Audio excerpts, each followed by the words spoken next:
দাদা আপনার নামটা বলুন। শহীদুল ইসলাম। আচ্ছা, এই মাঠটাতে পুরো আগে পুনর্নবা ছিল না, ভর্তি, তাতে পাট বোনা হয়েছিল, মানে ওই গাদামণি শাক যখন ছেঁচে বুনেছিল তখন মানে গাদামণি গাছ আর পাট একসাথে মানে ফুটেছে। ফোটারেতে গাদামণি পাটের চাপা দেওয়ার পরে এবারে ওই পাটটা উঠতে পারিনি কো, তারপরে হয়েছে কি ওই গাদামণি লাল হয়ে একটু কমজোরি হয়েছে, তারপরে পাট আস্তে আস্তে টেলে উঠেছে। তখন কি সার মেরেছে? হ্যাঁ, তখনই সার মেরেছে, ইউরিয়া। হ্যাঁ, 10-26 ইউরিয়া দুটোই মেরেছে। আচ্ছা, আপনার কি মনে হচ্ছে তাহলে 10-26 ইউরিয়া ওই যখন গাদামণি নামলো তখনই মেরেছে, তাতে পাটটা টেনে উঠে গেছে?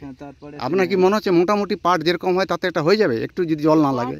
হয়ে যাবে, একটু ছোট হলেও হয়ে যাবে। হ্যাঁ, তার মানে কিন্তু দেরি করে কাটবে, তার খরচা অনেক বেঁচে গেল, গাদামণি টানতে বহু টাকা লাগে। এরও আরো খরচা কমিয়েছে, কোনো নিড়েন ঠেকায়নি, নিড়ানো ঠেকায়নি, চারাও টানেনি, নিড়েনও ঠেকায়নি, কিন্তু পাটটা হয়ে যাবে। এ একদম পুরো এটা বিঘায় মোটামুটি কত বীজ ফেলে বলে মনে হয়? ওই ছেঁচে বুনলে যেরকম ওই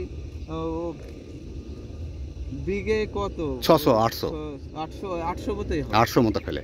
আচ্ছা, আরেকটা কথা বলি, মোটামুটি এরা ওই আপনার মতো বিঘা 1.5 কেজি 10-26 দেয়। হ্যাঁ, আর ওই ইউরিয়া তারপরে? হ্যাঁ, ইউরিয়াটা আগে দিতে হয় সবসময়, যে যেন চারাটা টেনে বেরিয়ে যায়, তারপরে 10-26।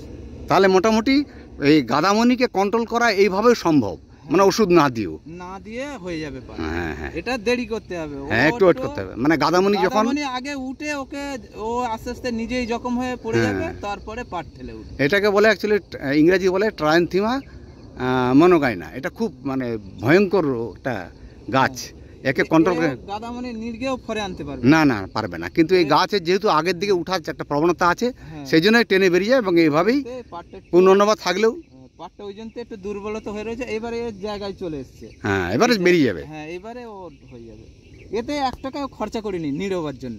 গুড। জোন 1 পয়সা, আর চারাও 1 পয়সা খরচা করে না, কোনো কিছু, শুধু বুনে দিয়েছে, এবার কেটে নেবে। শুধু বুনে দিয়েছে, এবার কেটে নেবে। ব্যাস, ধন্যবাদ দাদা, থ্যাংক ইউ। সারটা খাওয়াচ্ছে, হ্যাঁ, সার খাওয়াচ্ছে একটু ভালো পরিমাণ, চাপটা একটু দিতে হবে, কেন যে জখমটা